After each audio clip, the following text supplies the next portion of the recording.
रहता था। फिर खुदा की करनी ऐसी हुई और अल्लाह की मर्जी ऐसी हुई कि तीसरी बार भी मैं 10वीं के इम्तिहान में फेल हो गया। एक तो मोमिना का दुख, दूसरा फेल होने का दर्द। लेकिन मैंने हिम्मत नहीं हारी, उसे फिर से खत लिखा और इस बार मैंने साफ साफ लिखा कि मोमिना, मैं अल्लाह से तुमको मांग लूंगा, मैं तुमको अपनी किस्मत में लिखवा कर ही रहूंगा, चाहे कुछ भी हो जाए, मैं तुम्हारे बिना जी नहीं सकता। पता नहीं उस वक्त तो मोमिना का दिल मेरे लिए धड़का था।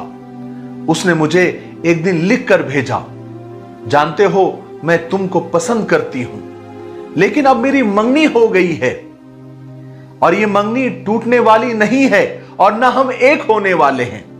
अल्लाह के लिए मुझे तकलीफ में मत डालो और तुम खुद जलते रहो इस आग में। जानते हो मुझे एक डर सा सताने लगा था। मुझे लगता था कि मैं उसे खो दूंगा।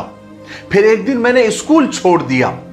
मेरे किताब में रखे हुए फूल मुरझाने लगे थे। वो मोर का रखा हुआ पंख किसी वर्क में खामोश हो गया था।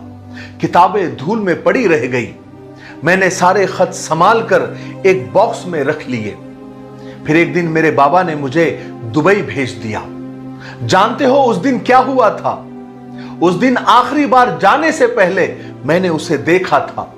वो दरवाजे पर खड़ी थी। मैं दुबई के लिए रवाना हुआ था। मैंने उसकी आंखों में देखा था और मेरे आंसू मेरे झोली में गिरने लगे थे। वो वक्त जुदाई था। मैं किसी को क्या कहता कि मैं अपना जिस्म तो लेकर जा रहा हूं, लेकिन मेरी रूह इन्हीं गलियों में भटकती रहेगी।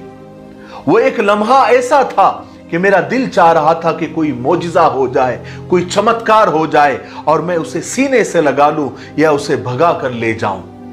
लेकिन वो वक्त गुजर गया। मैं दुबई चला गया।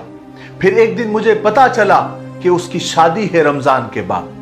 फिर उसके बाद मैंने कभी किसी की जबान से उसका जिक्र तक नहीं सुना। मेरे दोस्त भी मसरूफ हो गए अपनी अपनी जिंदगी में, लेकिन मैं उसको ख्वाब में लाकर उससे बातें करता था। न जाने क्यों मेरा दिल उसके लिए अब भी धड़कता था। मैं उदास रहता था, लेकिन फिर ख्याल आया कि छोड़ो, जो बिछड़ गया बिछड़ गया, अब वो किसी और का है, उसको क्या याद करना। लेकिन मुझे एक तारीक अंधेरे में एक आवाज पुकारती थी। मुझे ऐसा लगता था कि कोई आसेब हो गया है मुझ पर। मैं बहुत परेशान रहने लगा। अक्सर रात को सोते हुए मैं डर जाता था। मेरे हाथ पांव सुन्न हो जाते थे।